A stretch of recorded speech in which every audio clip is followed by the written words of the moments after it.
Hello दोस्तों। तो चलो शुरू करते हैं आज की कहानी। आज मैंने सास को माँ बना ही दिया। बहू, तुम्हारी हिम्मत कैसे हुई सोफे के कवर और यह पर्दे बदलने की? कांति जी गुस्से से आंखें लाल कर बोली। माँ जी, मेरी पसंद अच्छी है ना? ये सब मैंने खुद अपने हाथों से बनाए हैं। देखिए, नेट के कपड़े पर खूबसूरत क्रोशिया की लेस लगाई है। आपको पता है, मेरी माँ ने बचपन से मुझे पढ़ाई के साथ अन्य गतिविधियों में भी पारंगत किया है। शादी के कुछ साल पहले से ही उन्होंने कढ़ाई की हुई चादर, साटन के कुशन, सॉफ्ट टॉयज, मेहंदी, सिलाई, फैब्रिक पेंटिंग और भी न जाने कितने काम सिखाए हैं। कई बार तो मैं थक जाती थी, मगर वह खुद साथ लगकर मेरा काम खत्म करवा देती थी। इसलिए मेरा रुझान फैशन डिज़ाइनिंग की तरफ चला गया। अब यह मेरा शौक और प्रोफेशन दोनों ही है। देखिए, अभी हवा में लहराते हुए कितने सुंदर लग रहे हैं। दीक्षा ने अपनी सास का चेहरा देखे बिना ही अपनी रो में बोले चले जा रही थी। तुम्हारा दिमाग तो ठिकाने पर है। तुम कल ही इस घर में आई हो और अपनी पसंद हम पर थोपोगी, साथ में अपना अधिकार भी जमाने लगी। 4 महीने ही हुए हैं तुम्हें इस घर में। सारे पुराने सामान की साफ सफाई करती रहती हो, हर सामान को कबाड़ में बेचने की कोशिश करती हो। और तो और, कल तुमने मेरी बताई साड़ी पहनने की बजाय अपनी पसंद की हल्की फुल्की मायके की साड़ी पहन ली। सारे मोहल्ले वालों के सामने मेरी नाक कट गई। उससे पहले तुमने रसोई के सारे बर्तन बदल दिए। मैंने कुछ नहीं कहा। इसका मतलब यह नहीं है कि तुम अपनी मनमानी शुरू कर दोगी। ध्यान रहे, ये तुम्हारी ससुराल है और मैं इस घर की मालकिन। यहाँ क्या बदलना है क्या नहीं, यह सिर्फ मेरा निर्णय होगा। कान खोल कर सुन लो, यहाँ कायदे में रहोगी तो फायदे में रहोगी। शायद कांता जी को अपनी सत्ता हाथ से निकलती हुई दिख रही थी। उन्हें लगा कि कहीं बहू ने पूरा घर हथिया लिया तो उनकी पूछ परख तो खत्म ही हो जाएगी समझो। अपनी सास की बात सुन दीक्षा की आंखों में आंसू आ गए। विनय के संग शादी होकर जब गृह प्रवेश किया था तो सोचा था इस घर को अपने प्रेम से अपना बना लेगी। उसकी माँ गंभीर बीमारी के चलते शादी से 2 साल पहले ही चल बसी थी। अब उसने यही सोचा, सास को माँ बना लूँगी। वे उसे बहू नहीं, अपनी बेटी बनाकर रखेंगी। कभी किसी को शिकायत का मौका भी नहीं दूंगी। मगर यह क्या, सासू माँ को तो उसकी कोई बात पसंद ही नहीं आती। इस बारे में उसने पतिदेव से बात करनी चाहिए। तो विनय बोले, हद करती हो यार, हर बार मेरी माँ को नाराज़ करने में तुम्हें मज़ा आता है। अगर मेरी माँ चाहती है कि तुम उनसे पूछे बिना कोई काम ना करो तो ना करो। क्यों उनसे पूछे बिना कुछ भी सामान इधर उधर करती रहती हो? तुम्हारी तो आगे आगे नाचने की आदत है। थोड़ा चुप बैठ जाया करो, थोड़ा उनकी इजाज़त ले लो, उन्हें भी अच्छा लगेगा। क्या वह बूढ़ी हो गई, फालतू सामान हो गई? किनारे में बैठी बैठी तुम्हारी फैशन डिज़ाइनिंग ही देखती रहेंगी। उनका घर है, वह जैसे चाहें रहें, गंदगी में रहें, सफाई में रहें, तुमको क्या? आगे से ध्यान रहे, मेरी माँ को किसी बात की शिकायत ना हो। कहते ही मुंह फेर कर सो गया। अपने पति का ऐसा जवाब सुन दीक्षा को भरोसा हो गया, वही कुछ गलत कर रही है। लगता है कोई कमी मुझ में ही है। अगली बार से कोई भी काम करूँगी माँ जी से पूछे बिना नहीं करूँगी। अपराध बोध में बैठी सोचने लगी। आगे से वह हर काम उनसे पहले पूछती फिर करती।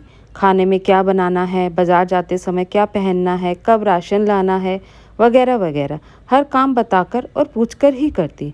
शुरू में तो सासू माँ को बहुत अच्छा लगा। चलो, एक ही बार में मैंने अपनी बहू की अकल ठिकाने लगा दी। मगर अब कांति जी को उसका यूं बार बार पूछना खटकने लगा। उन्हें लगा बहू उन्हें जानबूझकर परेशान कर रही है। कुछ दिन बाद घर में सत्यनारायण की कथा थी, जिसकी सारी तैयारी दीक्षा को करनी थी। मगर वह हर एक काम के लिए अपनी सास के पास आज्ञा लेने आती। माँ जी, भोग प्रसाद के लिए क्या क्या बनाना है? खीर, पूड़ी, कद्दू, आलू मटर की सब्जी, बूंदी रायता, सलाद, अचार, पापड़ अलग से भोग थाली के लिए, और प्रसाद में मेवा, पंजीरी, पंचामृत बना लेना। माँ जी, पंडित जी को क्या क्या सामग्री देनी है? अरे, कल जो पंसारी की दुकान से मंगवाई थी वही सामग्री थाल में सजाकर रख दो। और माँ जी, फूल और फूल माला का क्या करना है? अरे, उसे भी एक अलग थाल में सजाकर पंडित जी को दे दो। अच्छा मम्मी जी, पान के पत्ते और आम के पत्ते का क्या करूँ? सर पीटते हुए बोली, अरे उसे भी थाल में सजाकर दे दो। माँ जी, आप गुस्सा न करें, यह लीजिए ठंडा ठंडा पानी। अगर मैंने अपनी पसंद से कुछ भी किया तो? अच्छा, मैं अभी आपके लिए चाय बना कर लाती हूँ। अच्छा, शक्कर 1 चम्मच डालूं या 2 चम्मच? पत्ती 2 चम्मच डाल दूं या 4 चम्मच? दूध 1 कप या आधा? जरा बता देंगी तो आसानी हो जाएगी।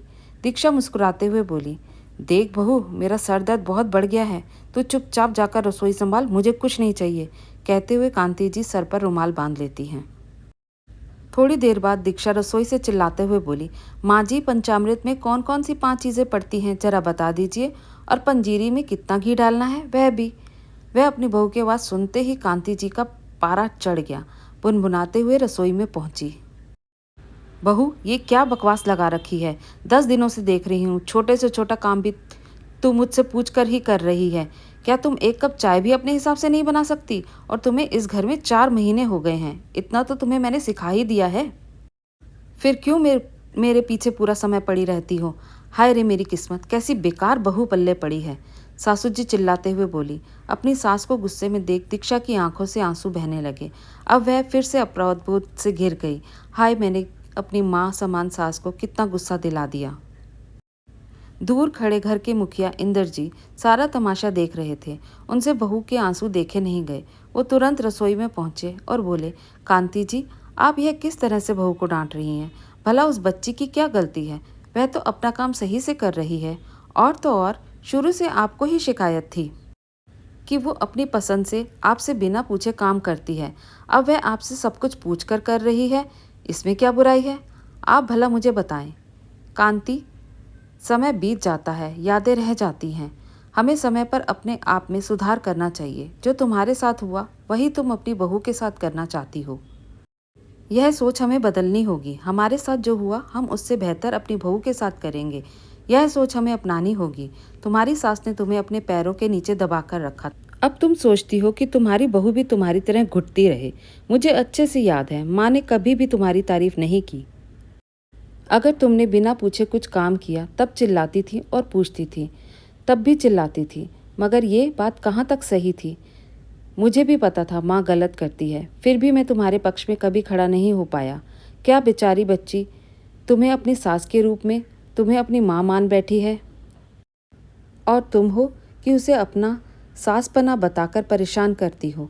याद करो, मेरी माँ की कितनी कड़वी यादें हैं तुम्हारे जहन में, जिन्हें तुम याद कर मुझसे आज भी लड़ती हो। मैं अपने आप में अपराध बोध महसूस करता हूँ, क्योंकि कहीं ना कहीं उस समय मैं भी जिम्मेदार था। काश मैंने माँ और पत्नी के बीच संतुलन बनाया होता तो आज तुम्हारी यादें इतनी बुरी ना होती, और उन्हीं चीज़ों को याद कर आज तुम अपनी बहू को परेशान नहीं करती।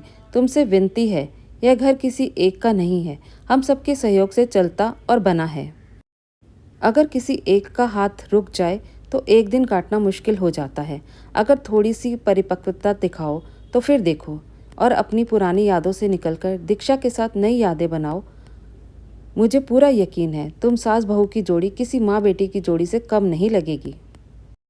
आखिर रहना तो हम सभी को साथ ही है। कल को अगर बहू बेटा यहाँ से चले गए, फिर हम अकेले क्या करेंगे, कभी सोचा है? अपने पति की बात सुन कांति जी को एहसास हुआ कि कहीं ना कहीं वो बिल्कुल सही कह रहे हैं। पहले तो बेटे की माँ थी, मगर अब वह एक बहू की सास बन गई हैं। क्यों बेटे की तरह बहू की भी माँ नहीं बन पा रही हैं? क्योंकि मैं अपनी सास की तरह सोच रही हूँ।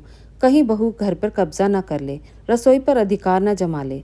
सच में मुझे सोच बदलनी ही होगी। उन पुरानी यादों को खत्म करना ही होगा, ताकि नई यादों के फूल हमेशा इस परिवार रूपी गुलदस्ते में खिलते रहें। बाहर पंडित जी आ गए। पूजा शुरू होने में कुछ ही देर बाकी थी। चलो दीक्षा बेटा, तुम अपने आंसू पोंछो। पूजा के दिन गृह लक्ष्मी का इस तरह से रोना अच्छा नहीं होता। तुम पंचामृत में शहद और डालो, मैं पंजीरी में घी डालकर भोग की थाली लगाती हूँ। और तुम अपनी पसंद की सुंदर सी साड़ी पहनकर तैयार हो जाओ। अब से जितना यह घर मेरा है उतना ही तुम्हारा है। इसे जैसे चाहो सजाओ, जो तुम्हें पसंद है पहनो। मेरी तरफ से तुम्हें पूरी आज़ादी है। अपनी सास की बात सुन दीक्षा खुशी से फूली ना समा रही थी। उसने तुरंत सासू माँ को गले लगा लिया और बोली, माँ जी, आज मैंने अपनी सास को माँ बना ही लिया। धन्यवाद दोस्तों। कैसी लगी आपको आज की ये सास बहू की जोड़ी की कहानी?